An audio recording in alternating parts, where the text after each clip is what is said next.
हाय, hello, नमस्कार आणि रामराम मंडळी. मी ॲडव्होकेट आई तुम्हा सर्वांचे सहर्ष स्वागत करीत आहे.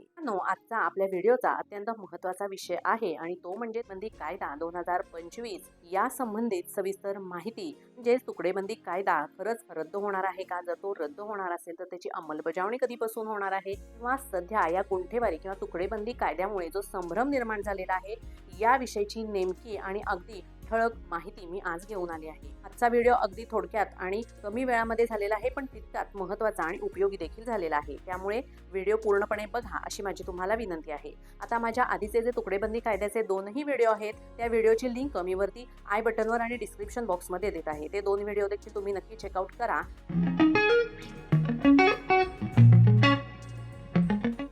मित्रांनो, राज्य सरकारने हजारो जमीन मालकांना मोठा दिलासा देणारा एक ऐतिहासिक निर्णय घेतला आहे. राज्याच्या नागरी भागातील तसेच प्रादेशिक योजनांमधील बिगर शेती वापर क्षेत्रांवरील तुकडेबंदी कायदा आता रद्द करण्यात आला आहे.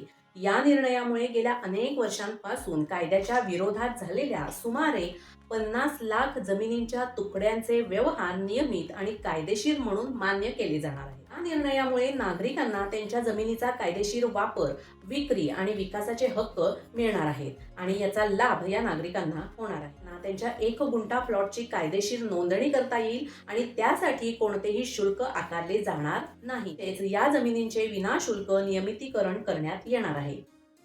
मित्रांनो, 1 जानेवारी 2025 पर्यंतच्या 1 गुंठा आकाराच्या जमिनीच्या तुकड्यांना आता कायदेशीर वैधता प्राप्त होणार आहे.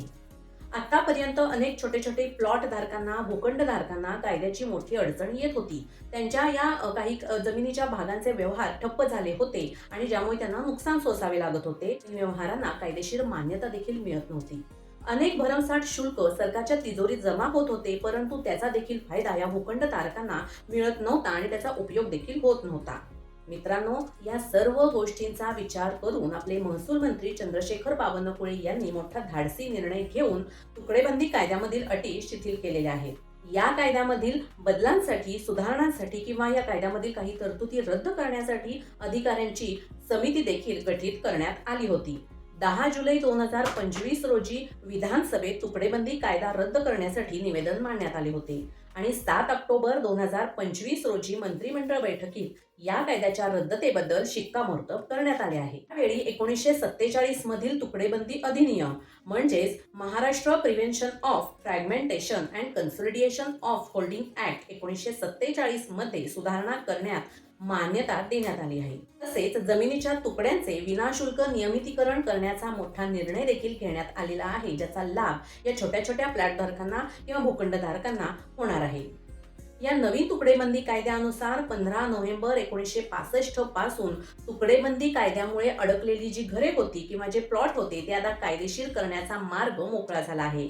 या नवीन नियमानुसार राज्यातील सर्व नागरिक क्षेत्रांमध्ये तुकडेबंदी कायदा रद्द करण्यात आला आहे. हा कायदा महानगरपालिका, नगर परिषद, नगरपंचायतीच्या हद्दीतील क्षेत्र, मुंबई पुणे महानगर प्रदेश विकास प्राधिकरणे म्हणजेच MMRDA, PMRDA, NMRDA, विशेष नियोजन प्राधिकरणातील क्षेत्रे तसेच UDCPR म्हणजेच unified development control and promotion regulations अंतर्गत शहर व गावांच्या परिघातील क्षेत्रांना हा तुकडेबंदी कायदा लागू होणार आहे. ज्या जमिनींचे व्यवहार नोंदणीकृत आहेत परंतु 7/12 उतार्यावर त्याची नावे नोंदवलेली नाहीत, त्यांची नावे आता मालकी हक्क म्हणून नोंदवली जाणार आहेत. जे नोंदणीकृत नसलेले म्हणजेच नोटरीद्वारे केलेले व्यवहार आहेत त्यांना संबंधित सब रजिस्टर कार्यालयात नोंदणी करून आपले हक्क आता नोंदवता येतील. स्थानिक स्वराज्य संस्थांच्या हद्दीमधील क्षेत्र तसेच महानगर प्रादेशिक विकास प्राधिकरणे व विशेष नियोजन प्राधिकरणे यांच्या कार्यक्षेत्रातील तसेच प्रादेशिक योजनेमध्ये निवासी, वाणिज्यिक, औद्योगिक किंवा इतर कोणत्याही अकृषिक वापरासाठी नेमून दिलेल्या क्षेत्रांमधील जमिनींसाठी तुकडेबंदी रद्द करण्याचा निर्णय सरकारतर्फे घेण्यात आला आहे. तुकडेबंदी कायद्यात मान्यताप्राप्त लेआउट जमिनींचे तुकडे पाडून विक्री करण्यास परवानगी देण्यात आली होती. कायद्यातील ही अट आता रद्द केली जाणार आहे. त्याचबरोबर महाराष्ट्र स्टॅम्प ऍक्ट मधील नियमात देखील बदल करावा लागणार आहे आणि या नियमामुळे 10 गुंठ्यांच्या आतील तुकड्यांची दस्त नोंदणी करण्यास बंदी घातली होती आणि त्यामुळे हा निर्णय देखील आता रद्द करावा लागणार आहे. नंतरच अशा तुकड्यातील जमिनींचे दस्त नोंदणी करता येणे शक्य होणार आहे. या सर्व नवीन तुकडेबंदी निर्णयांची अंमलबजावणी करायची असेल तर राज्य शासनाला राज्यपालांच्या स्वाक्षरीने अध्यादेश काढावा लागेल.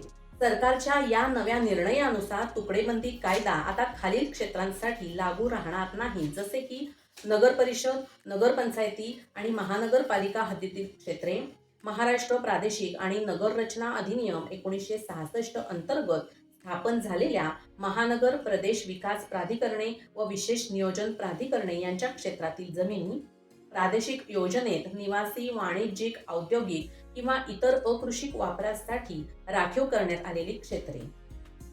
मित्रांनो, राज्यात सुमारे 49,12,157 तुकड्यांचे क्षेत्र प्रमाणभूत क्षेत्रापेक्षा कमी आहे. यापैकी आतापर्यंत केवळ 10,489 प्रकरणे नियमितीकरणासाठी दाखल झाली आहेत. सरकारने आता मात्र सर्व पात्र प्रकरणे एकदाच नियमित करून कायदेशीर अर्ज देण्याचा निर्णय घेतला आहे. नोव्हेंबर 2025 रोजी जाहीर केलेले राजपत्र हे MRTP कायद्यानुसार किंवा त्यावेळी कोणत्याही अस्तित्वात असलेल्या कायद्यान्वये तयार केलेल्या प्रारूप आणि अंतिम अशा कोणत्याही निवासी, कमर्शियल, इंडस्ट्रियल आणि इतर कोणत्याही प्रकारच्या एने वापरासाठी समाविष्ट केलेल्या क्षेत्रासाठी लागू होते. ज्या गुंठेवारीमधील भूखंडाचे पूर्वी 25% किंमत भरून घेऊन नियमितीकरण करायला सरकारने सांगितले होते, ते आता विनाशुल्क केले जाणार आहे. तर मित्रांनो, मी वर सांगितल्याप्रमाणे सर्व तुकडेबंदी कायद्यामधील सुधारणा किंवा काही तरतुदी रद्द करून त्या नव्या पद्धतीने आता त्याची अंमलबजावणी केली जाणार आहे. मी आशा करते की तुकडेबंदी कायद्यासंबंधित सर्व प्रश्नांची उत्तरे तुम्हाला मिळाली असतील. व्हिडिओ आवडला असेल तर ॲडव्होकेट आई या चॅनलला लाईक, शेअर आणि सबस्क्राईब करायला विसरू नका. भेटूया माझ्या पुढच्या व्हिडिओमध्ये असाच कायदेशीर एक नवा विषय घेऊन. धन्यवाद.